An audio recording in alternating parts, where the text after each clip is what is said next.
بسم اللہ الرحمن الرحیم۔ اور سب سے پہلے میں جو شب جمعہ ہے اسی کی مناسبت کا خیال کرتے ہوئے کہ شب جمعہ یہ بہترین موقع ہے ہمارے لیے کہ جب شب جمعہ آتی ہے تو ہم کو اعمال کرنے کا بہترین موقع ملتا ہے، اور جو ارواح ہیں جو ہمارے مرحومین ہو چکے ہیں ان کو بھی شب جمعہ میں پرمیشن دی جاتی ہے کہ جاؤ اور سوال کر کے آؤ کہ آپ کے رشتہ دار آپ کو کچھ دینے کے لیے تیار ہیں یا تیار نہیں ہیں۔ تو لہٰذا ہمارے ماں باپ مرحوم، ہمارے دادا دادی مرحوم، ہمارے رشتہ دار مرحوم، وہ سب کے سب شب جمعہ میں آتے ہیں۔ اب اگر آپ ان کو کچھ دے دیتے ہیں تو وہ خوش خوش چلے جاتے ہیں، اور اگر آپ ان کو کچھ نہیں دیتے تو وہ مایوس ہو کے چلے جاتے ہیں۔ بہترین ہے وہ انسان جو اپنے ورنے والوں کو جب لوٹائے تو خوشی کے ساتھ لوٹائے، ان کو رنجیدہ کر کے نہ لوٹائے۔ یہ شب جمعہ کی ایک خاصیت ہے کہ جہاں ان کو بھی فائدہ پہنچتا ہے کہ جو دنیا سے جا چکے ہیں، اور وہ تمہاری مال کے محتاج نہیں ہے، تمہارے اقتدار کے محتاج نہیں ہے، تمہاری سلطنت کے محتاج نہیں ہے، تمہارے پیسے کے محتاج نہیں ہے۔ اگر تم سے کچھ بھی نہ آتا ہو تو خالی بسم اللہ پڑھ کے پہنچا دو۔ اتنا تو آتا ہی ہے، چاہے قرآن بھی نہیں پڑھنا آتا، بالکل جاہل ہے قرآن سے، بسم اللہ تو آتا ہے۔ اور اگر آپ سے بسم اللہ بھی نہیں آتا تو پھر اپنے کو شیعہ نہ کہیے۔ ہاں، یہ بھی سن لیجیے آپ، مطلب اگر آپ اتنے بالکل ڈوبے ہوئے ہیں جہالت کے سمندر میں تو پھر آپ جو ہیں وہ شیعہ کہلانے کا حق نہیں رکھتے، اس لیے کہ بسم اللہ تو آپ کے یاد ہونی ہی چاہیے۔ تو بسم اللہ الرحمن الرحیم اگر اسے چھوٹی نہ سمجھیے آپ، ہمارا آدمی سمجھتا کہ نہیں یار بسم اللہ تو چھوٹی سی آیت ہے، اس سے ہمارے مرحومین کو کیا ملے گا۔ بھائی یہ بسم اللہ نہیں ہے، بے کے نقطے میں پورا قرآن سمٹا ہوا ہے،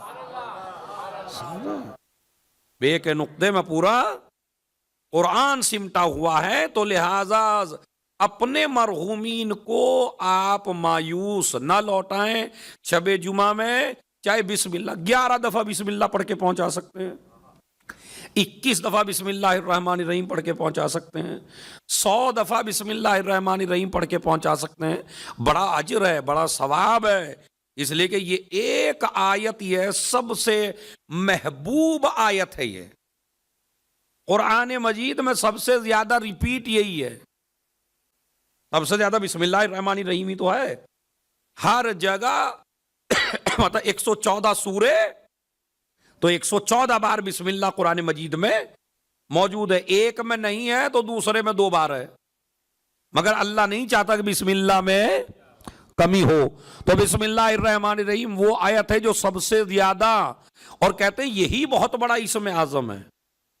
اگر کسی عذاب سے محفوظ رکھتی ہے بسم اللہ الرحمن الرحیم، آپ کو اندازہ ہو تو ایسے سوچ لیجئے کہ ادھر جناب موسیٰ بد دعا کر رہے ہیں فرعون کے لیے، لیکن فرعون پہ عذاب نہیں آ رہا ہے، اور ایک نبی کی بد دعا ہے۔ اللہ سے پوچھا مناجات میں، پروردگار میں فرعون کے لیے بد دعا کر رہا ہوں، اس پر اثر کیوں نہیں ہوتا، اس کا محل اس پہ کیوں نہیں گر جاتا؟ اے موسیٰ ذرا جا کے تو دیکھو، اس کے مین دروازے پہ لکھا ہے بسم اللہ الرحمن الرحیم، بھلا میں اس کو ہلاک کیسے کروں جو مجھے رحمان بھی مان رہا ہو رحیم بھی مان رہا ہو۔ تو اس کی بلڈنگ، اس کا محل، اس میں بسم اللہ الرحمن، تو بسم اللہ الرحمن الرحیم کو اپنی زندگی کا شعار بنائیے۔ آج کی محفل کا یہ پہلا تحفہ ہے آپ کو کہ اسے چھوٹی آیت نہ سمجھیے، پورا قرآن ہے اس آیت کے اندر، اور بہت اجر و ثواب ہے بسم اللہ الرحمن الرحیم کا۔ تو اگر کچھ بھی نہیں کر سکتے بسم اللہ الرحمن الرحیم پڑھ کے آپ اپنے صلوات زیادہ سے زیادہ جتنی ہو سکے، کیونکہ میں نے ایک اشرا پڑھا باقاعدہ اسی موضوع پہ یہیں پڑھا ہے کہ صلوات سے بڑی آل محمد کی کوئی فضیلت ہی نہیں ہے۔ جتنی بھی فضیلتیں، کعبے میں پیدا ہونا، خیبر میں علم اٹھانا، خیبر کو اٹھا لینا، دروازے کو توڑ دینا، مثلاً پتھر پہ علم گاڑ دینا، مسجد میں شہید، ساری میرے مولا کی فضیلتیں ایک طرف ہیں، مگر جو آل محمد کی سب سے بڑی فضیلت ہے وہ ہے صلوات، اس لیے کہ صلوات اسی پہ ہوتی ہے جو پاک ہو. سمجھ رہے؟ یہ آل محمد کی پاکیزگی کی دلیل ہے. تو صلوات اور بسم اللہ. تو یہ شب جمعہ کے حوالے سے تھا، چونکہ اس لیے کہ یہ مناسبت ہے بہت بڑی، اس میں آپ غافل نہ ہوں، اس لیے کہ عباس قمی علیہ الرحمہ نے لکھا کہ فرشتوں کی ایک ٹیم آتی ہے دوپہر میں شب جمعہ میں، اور وہ جمعے کے اینڈ تک رہتی ہے، اور ان کے ہاتھ میں سونے کے قلم ہوتے ہیں، اور ان کا کام ہے صرف بندے نے کتنی بار صلوات پڑھا ہے. ان کا کوئی کام ہی نہیں ہے، کام ہے تو کیا ہے؟ صلوات کتنی بار پڑھا ہے. تو ایک تو اعمال جمعہ میں سے سب سے بڑا عمل ہے صلوات. زیادہ سے زیادہ گھر جائیے، صلوات پڑھیے، دن میں زیادہ سے زیادہ صلوات پڑھیے. یہ ایک اعمال میں سے ایک عمل ہے. دوسرا عمل ہے جمعے کے دن کچھ نہ کچھ دین کی نالج، کچھ نہ کچھ دین کی تعلیم. ضرورت نہیں ہے آپ کو کسی مدرسے میں جانے، کسی اسکول میں جانے کی، آپ کے ہاتھ میں پوری لائبریری موجود ہے موبائل کی شکل میں، اتنی کلاسز پڑی ہوئی ہیں، اور کسی بھی دین، کچھ نہ کچھ دین سیکھنے میں اپنا وقت لگائیے جمعے کے دن. اس لیے کہ جب آپ کو امام کی آرمی میں شامل کیا جائے گا تو سب سے پہلے امام پوچھیں گے آپ سے دین کتنا آتا ہے. سلامت خوشبود امام زمان فلن تر سلوات. اللہ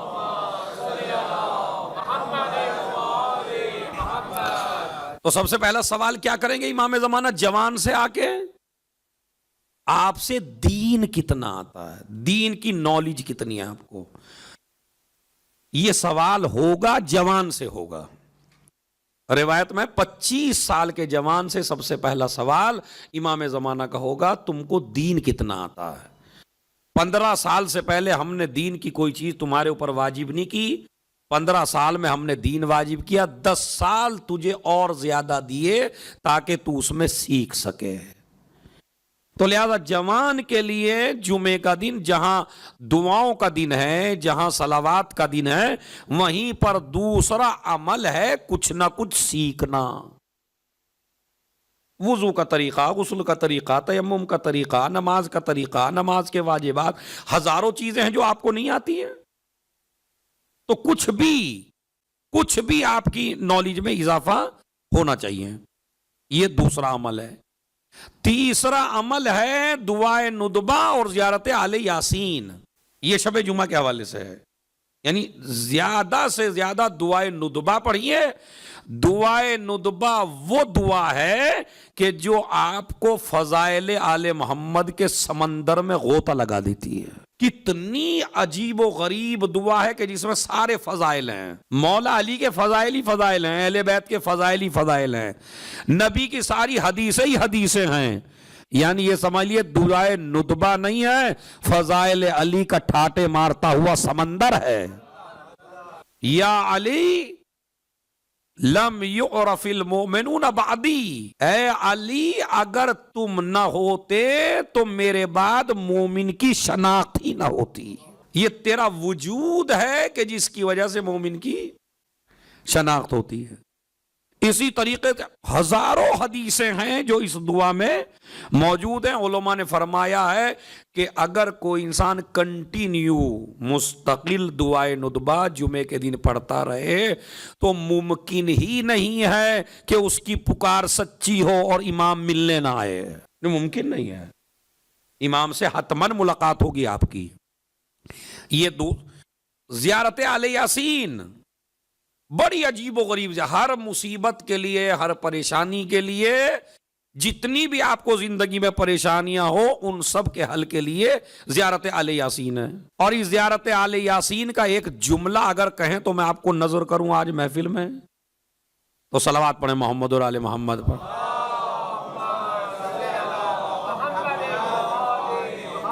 خدا کی قسم اگر 2 کروڑ کا مجمع بھی ہوتا تو میں یہ تحفہ دیتا ان کو، لیکن پوری دنیا میں یہ جا رہی ہے محفل، تو سنیے کیا جملہ ہے، یہیں سے آپ اندازہ لگا لیں گے کہ کتنی عظیم زیارت ہے۔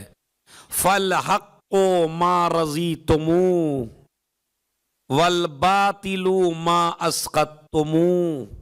جملہ دیکھیے، ہم وہ ہیں جو حق کے محتاج ہیں، ہم اس راستے پہ چلتے ہیں جو حق ہوتا ہے، یعنی ہمارے چلنے کے لیے حق کا ہونا ضروری ہے۔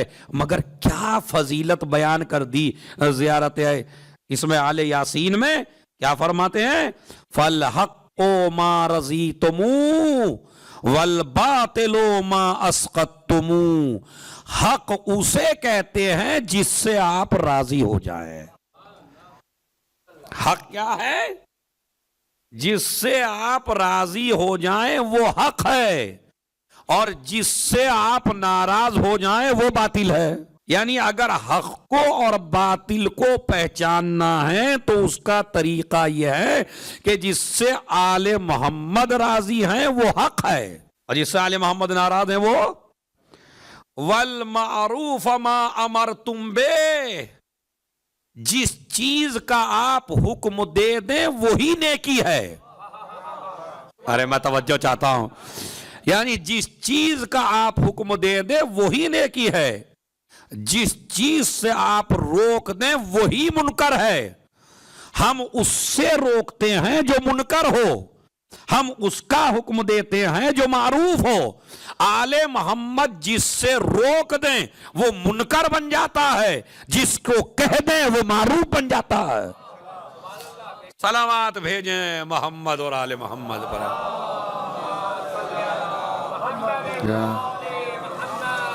اب یہ میرے الفاظ نہیں ہے، زیارت کے الفاظ ہیں۔ فَالْحَقُّ مَا رَضِيتُمُوهُ وَالْبَاطِلُ مَا أَسْقَطْتُمُوهُ وَالْمَعْرُوفَ مَا أَمَرْتُمْ بِهِ وَالْمُنْكَرَ مَا نَهَيْتُمْ عَنْهُ۔ جس سے آپ روک دے، آل محمد جس چیز سے روک دیں، لیکن اگر میں آل محمد کے نام ہی پر ان چیزوں کو کرنے لگوں کہ جن چیزوں سے آل محمد نے روکا ہے تو پھر کیا ہوگا؟ مطلب ادھر کیا کہہ رہے ہیں؟ جس چیز کا آپ حکم، آپ نیکی کے علاوہ حکم دیتے ہی نہیں ہیں، آپ برائی کے علاوہ روکتے ہی نہیں ہیں۔ اہل بیت اطہار سے دین لینا ہے، آل محمد سے دین لینا ہے۔ آل محمد کے دین میں اپنی رائے کو شامل نہیں کرنا ہے، اپنی فکر نہیں لانی ہے، اپنے حالات کا جائزہ لے کر اپنی ان محفلوں میں، ان تذکرہ الہی میں، دیکھیے میں آپ کو ایک اچھی صلوات پڑھیں تو میں ایک چیز بتاتا ہوں آپ کو۔